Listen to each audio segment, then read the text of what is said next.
espionage arrests alone in prosecution. In Iran, we have had a 50% increase, again, in espionage cases. And in Russia, we've had a 33% increase in espionage cases alone.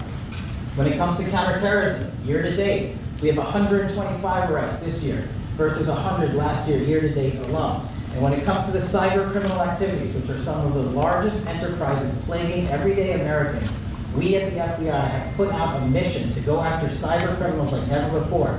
Last year, they had in total 191. This year, you already have 252 arrests. 52 arrests of violent cyber criminals who are stealing from senior citizens, who are violating our children's rights and freedoms, and who are violating everyday Americans. These programs are record. And two of the things I'll finish with that I'm most proud of, Mr. President, this FBI. Fentanyl. As you know, it's a scourge that is killing our youth, 100,000 plus a year. To date, the FBI has seized 1,900 kilograms of fentanyl. That's enough lethal doses to kill 127 million Americans alone, to date. And if that weren't enough, Mr. President, you said we have to go after the worst of the worst. And you empowered our Department of Justice, our Attorney General, Deputy Attorney General, and the Deputy Director at the FBI, led the charge, not just on summer heat, but he also led the charge in the FBI's 10 most wanted fugitives. These people have been on the run for years. And in 7 months, you captured not one, not two, not three, but 4 of the FBI's most top 10 fugitives. 4. And just to put that in perspective, Mr. President, the Biden administration captured 4 in all of 4 years. You're on 7, and we're going to get to 10. We're going to get to 10 of 10. This includes a lady who murdered her 6-year-old handicapped child and fled to India. We got her in 2 months. This includes a narco trafficker. This includes a sex trafficker. This includes another first-degree murderer and gangbang. These people were on the run because of the prior administration's reckless policies that destroyed our communities. And you came in and with a mandate said, go after the worst of the worst. This is just the beginning. This is what happens when you let good cops be good cops at the FBI. Mr. President, I just want to thank you for your incredible leadership, our brave partnership with prosecutors who know how to bring cases and make sure these arrests stick. And that's what the Attorney General and the Deputy Attorney General have led the charge across this country. Because arrests without prosecutions are meaningless. We are deterring criminals from doing this activity. We are preventing criminals from coming into America, and we are absolutely crushing violent crime like never before and defending this homeland, sir. And not to mention, I almost forgot this one.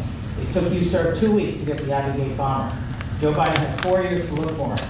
You got him in 2 weeks, thanks to the interagency effort by the FBI and the CIA, went to Pakistan, and now 13 brave warriors who were sentenced to murder because of the disastrous Afghanistan withdrawal. They have justice, their families have a peace of mind, and we're going to continue to find the others, Mr. President. On behalf of the FBI, sir, I just want to thank you. Thank you very much, Casey. Great job. Very good. Very impressive. Pam, would you like to say something, please? President Trump, the men and women of law enforcement say 2 things to me repeatedly. First, you have taken the handcuffs off them and let them do their jobs, and you let cops be cops.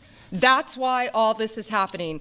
The director, the deputy director are working around the clock. All of these great men and women in the FBI, they have families at home, and they are working during a government shutdown right now.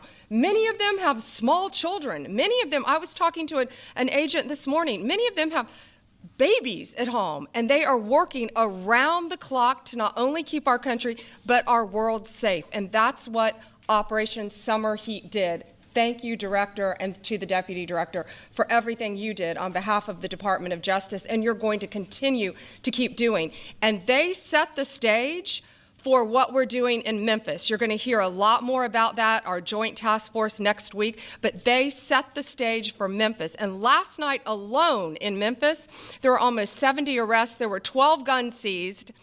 And there was a 70-year-old man arrested as a result of our operation in Memphis who raped a child under the age of 3. That one case makes everything we're doing worthwhile. So thank you all for being here on behalf of both of us. Thank you, President Trump. Thank you. Todd, you want to say something? Sure. Thank you, Mr. President. So this is a great day, and I think there's stats that the director talked about which are important, but I want to give 2 examples of what summer heat has done that actually will apply hopefully to everybody in this room. The first is for over 4 years during the last administration, there was a hotel in a town, the middle of a town in Alaska, that was being run as a drug den. There were over 1,000 calls to 911 over four and a half year period. There were multiple violent crimes, drug dealers, overdoses, and murders at this one hotel, ruining a community. Summer Heat went in there. It's not only arrested all the participants that were controlling the hotel, but seized the hotel. And so that's one example of what Summer Heat means to everyday Americans that just want to live in peace. The second example is a large narcotics trafficking group that was selling fentanyl in the state of Washington. They were shipping fentanyl and using commercial aircraft, putting fentanyl pills and powder in suitcases, flying them from the southwest border, mostly Arizona, all the way to Washington. It had been going on for an extremely long time, and the entire organization was arrested. And I say those two examples because it's easy to look at the board and see 1,000 arrests. How much different is our communities now compared to the past 4 years? But there's actual life examples. Every one of these arrests means that our streets are safer, and that's because of the work of this administration, of President Trump and Director Patel. So I will tell you, Attorney General Bondi and I are together every day with Director Patel, figuring out ways that we can continue to do this work, and it's not going to stop. Like the Attorney General said, and like the President said, this is just the beginning, or phase one, or a start, whatever you want to say, but it will continue on. So thank you, Mr. President, and thank you very much, Director Patel. And Mr. President, just one last thank you from the men and women at the FBI.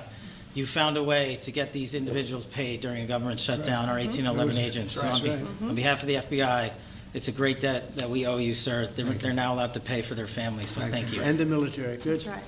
Thank you. Okay, thank you very much. Any questions, please? Brian, go ahead. Mr. President, first of all, I know the feedback I'm getting from the American people, they want to say thank you. Law and order is not an option in this country. It's a mandate. So I know the American people thank you for that. In terms of the guns that have been taken off the street, do you have a number of how many guns were taken away from someone that had a prior felony or a previous crime that perhaps we can prosecute that? Because I know that wasn't the case under Joe Biden. We don't take guns off the streets of people that are allowed to have guns. So every gun that we're taking off the street is because it belongs to somebody who is not allowed to have it. Could be a felon, could be somebody who hears illegally. There's all sorts of conditions. But if there's a gun taken off the streets by the FBI, it's because the person who has it is not allowed to. It's not somebody who's lawfully allowed to have it. So every single one of those guns were taken off of people that aren't allowed to have them. And not including the FBI, all of the other agencies. ATF alone since January 20th has removed over 25,000 illegal guns off our streets just since President Trump's been in office. And Mr. President, if I could follow up on that, could there be any further conversation to have national concealed carry applied to actual DC? Like if you had a driver's license in